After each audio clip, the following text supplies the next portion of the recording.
After studying this module, you will be able to understand the concept of elimination disorder, know the clinical picture and etiology of enuresis, learn about the various methods of treating the disorder.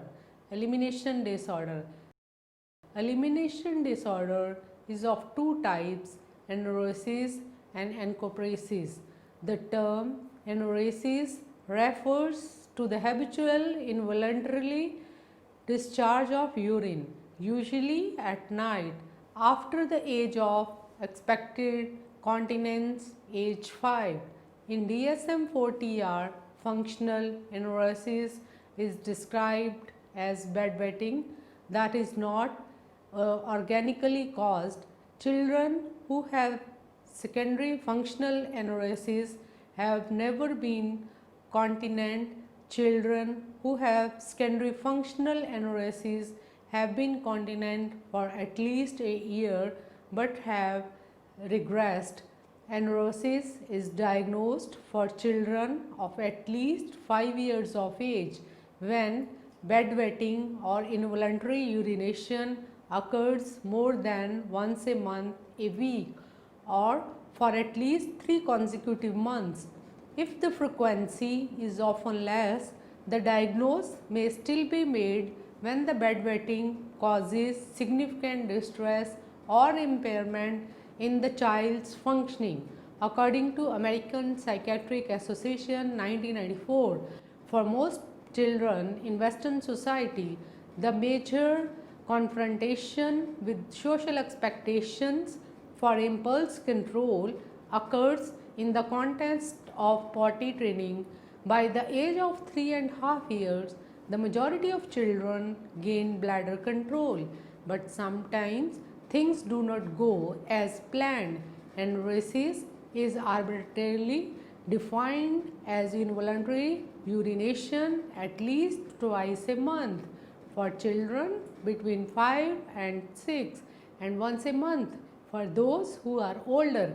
It is estimated that between 3 million and 6 million school-aged children in the United States suffer from sleep-related enuresis. After elementary school, the proportion of children who have difficulty controlling urination either during the day or while in bed drops markedly. At age 12, only 8% of boys and 4% of girls have enuresis. There is a marked decrease in enuresis with age, and most who continue to have the problem into the late childhood are males. Moreover, in adulthood, enuresis is almost non-existent for female, but approximately 1 to 2% of male remain enuretic as estimated sample of military recruits. Most children from low socioeconomic backgrounds than children from higher socioeconomic classes have this disorder. Consistent evidence also shown that children are more likely to be enuretic if the parents are enuretic, because enuresis generally declines with age. It's reasonable for an enuretic children's parents to wonder how long the bedwetting will continue. Researchers followed approximately 1200 bedwetters between the age of 5 and 19 over a 15 years period to see how long it took them to become dry without medical or psychological treatment. Their likelihood of a spontaneous cure or simply growing out of the problem was only 15% per year. Parents of the most school-age enuretic children are generally advised to seek treatment for this problem. Enuresis can be troublesome for children who cannot understand why they wet their beds during sleep. Parents who mistakenly believe that the problem is simply one of the laziness often make their children's sense of shame worse. Soiled sheets anger many parents and embarrass many children. anoretic children tend to avoid visiting friends overnight, going to camp, or stay with their relatives. Those who share bedroom with siblings are often the subject of relentless teasing. The problem of children with anorexia are compounded by the social consequences of the disorder. Parents object to soiled sheets and cloths. They stigmatize the child as immature. Schoolmates and friends are likely to tease the child. These social consequences may create a fertile ground for other psychological problems. Anorexia defined according to Diagnostic Statistical Manual 4 TR criteria. Repeated voiding of urine into bed or clothes, whether involuntary or intentional. The behavior is clinically significant as manifested by either a frequency of twice a week or at least 3 consecutive months, or the presence of clinically significant distress or impairment in social, academic, occupational, or other important areas of functioning. Chronological age at least 5 years or equivalent developmental age. The behavior is not due exclusively to the direct physiological effects of a substance, for example, diabetic, a seizure disorder, and coprasis. The failure to control bowel movement is much less common than anorexia.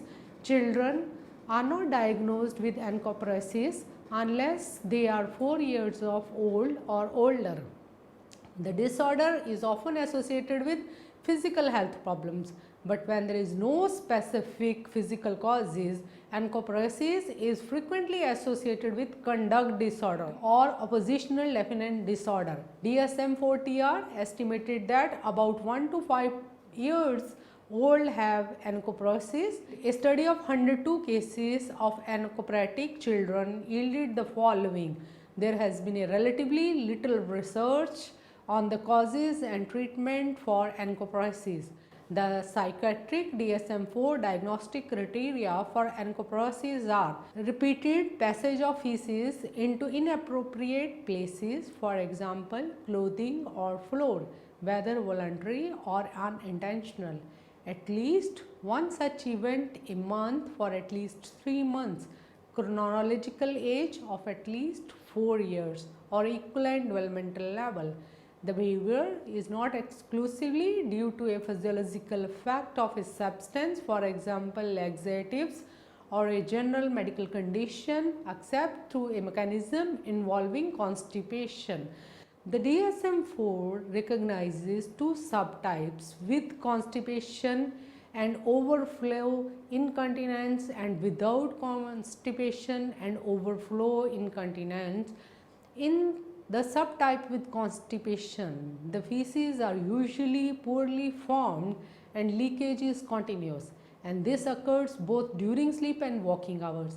In the type without constipation, the feces are usually well formed, soiled, and the feces are usually deposited in a prominent locations.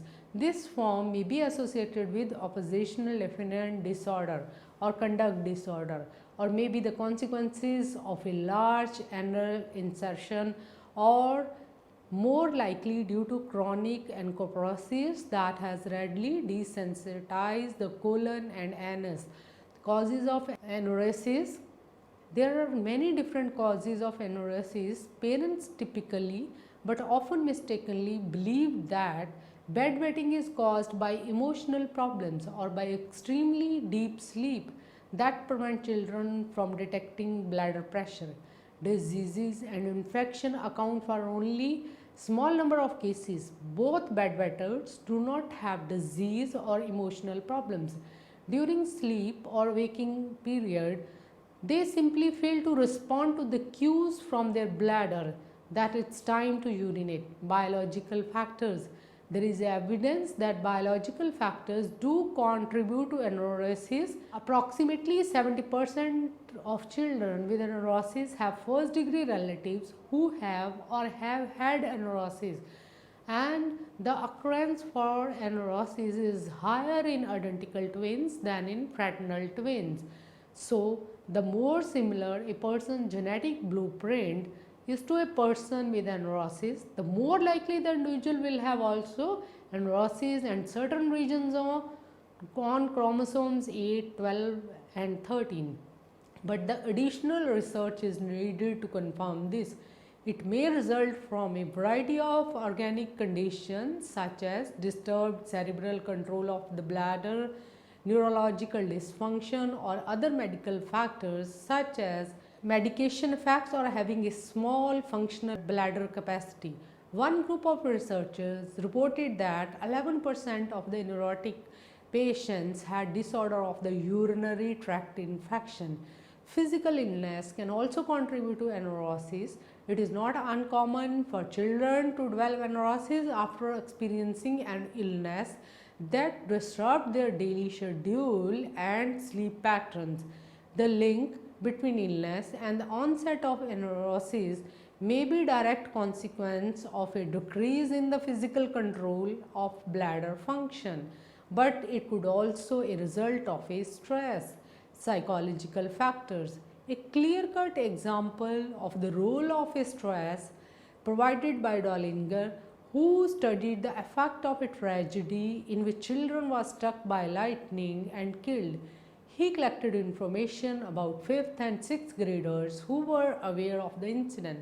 While most of these children reported feeling of anxiety, especially during storms, the most disturbed children experiences anorexia. These findings and others suggest that stress can trigger the onset of anorexia. However, most investigators have pointed to a number of other possible causal factors: faulty learning, resulting in the failure to acquire inhibition of relaxive bladder emptying, personal immaturity associated with or stemming from emotional problems, disturbed family interaction, particularly those that lead to sustained anxiety, hostility, or both. Stressful events. Parents typically but often mistakenly believe that bedwetting is caused by emotional problems during sleep or waking period. They simply fail to respond to cues from their bladder that it is a time to urinate. Treatment. Medical treatment. Medical treatment of anorexia typically centers on using medication. The mechanism underlying the action of a drug is unclear, but it may simply decrease the deepest stage of sleep to light sleep, enabling the child to recognize bodily needs more effectively. And intranasal desmopressin has been used to children manage urine more effectively. This medication, a hormone replacement, apparently increases urine concentration, decreases urine volume, therefore reduces the need to urinate. The use of this medication to treat anoretic children is no panacea. Disadvantage of its use include its high cost and the fact that it is effective only with a small subset of anoretic children, but only temporarily. Bath, Martin and Williams 1996 reported that treatment with desmopressin was disappointing, but concluded that this treatment had some utility as a way to enable children to stay dry for brief periods of time, for example at a camp or on a holiday. Moffat 1997 suggested that desmopressin had an important place in treating anorexia in youngest, those who have not responded well to behavior treatment methods. So, it is well to remember that medications by themselves do not cure anorexia, that it is frequent relapse when the drug is discontinued or the child habituates to the medication. Some drugs, namely antidiuretic or antidepressants such as imipramine and SSRI, can suppress bedwetting at least temporarily, but often children begin to wet the bed again once the drug is stopped. Even a few dry nights can be an enormous morale booster to a child with anorexia, particularly if it allows the child to visit friends overnight or to go to camp without fear of embarrassment. Antidepressants can have side effects such as weight loss, cardiovascular problems. For some children, the side effects outweigh the usefulness of the medication. It is now apparent that even though these drugs does result in decreased frequency of bedwetting, but it's not a cure in most cases. It has not been established as a primary treatment for anorexia that lead to cessation of bedwetting. Behavioral treatment. Behavioral treatment have been quite successful with anorexia, and the effects may be more lasting than drug treatment. Most common is a procedure that was first described over 50 years ago. The child sleeps in his own bed. Beneath the sheet is a special pad which, when moistened by urine, completes a harmless electrical circuit that sounds a bell and awakens the child, when then goes to the toilet. Then they instruct the child to return to the bedroom and change the sheets, reset the alarm and go to sleep. To monitor the child's progress, the parents keep a daily chart, and for each dry day, they place a gold star on it. Usually within 3 to 8 weeks of treatment, the child no longer wets the bed. An extensive review of the effectiveness of the bell and pad treatment, approximately 2/3 of the children had stopped wetting. The researchers also reported that fewer than 1 of every 10 clinic referred children would be expected to stop bedwetting if untreated. A variation on the bell and pad method involves an all-night training program of intensive training in how to become continent. This program consists of only 1 or 2 extended overnight sessions with the therapist present. The child drinks large amount of fluid before going to bed to increase the probability of urinating during the night. Then throughout the night, the child receives practice and positive reinforcement for getting out of the bed to urinate and for urinating in the toilet. The child also receives negative reinforcement for accidents in the form of reprimand and having to clean and remake the bed. As an original bell and pad treatment, a chart marks the child's progress. This is all-night training procedure that has been used in several studies with 100% success. Although in some other studies, success rate has been considerably low. Another low-cost one-group treatment programs for anoretic and their parents combining the bell and pad and all-night training methods has been successful in 80% of the cases. So this program is cost-effective and efficient in helping children achieve continence, and the relapse rate is 23%, compares very favorably with other treatment outcomes. So behavioral treatment is effective with the children who are most effective with children who are under the age of 12. Recent evidence suggests that biobehavioral approach, that is using the urine alarm along with medicine, is most effective with or without treatment. The incidence of anorexia tends to decrease significantly with age, but many experts still believe that anorexia should be treated in childhood because there is presently no way to identify which children will remain anoretic into adulthood. In an evaluation of research on the treatment of bedwetting, it was found and concluded that treated children are more improved at follow-up than non-treated children. They also found that learning-based procedures were more effective than medication. Summary: for most children, the major confrontations for impulse control occurs in the context of potty training by age of 3.5 years. The majority of children gain bladder control, but sometimes things do not go as planned. Anorexia is arbitrarily defined as involuntary urination at least twice a month for children between 5 and 6 and once a month for those who are older. Consistent evidence has also shown that children are more likely to be anoretic if a parent was also neurotic.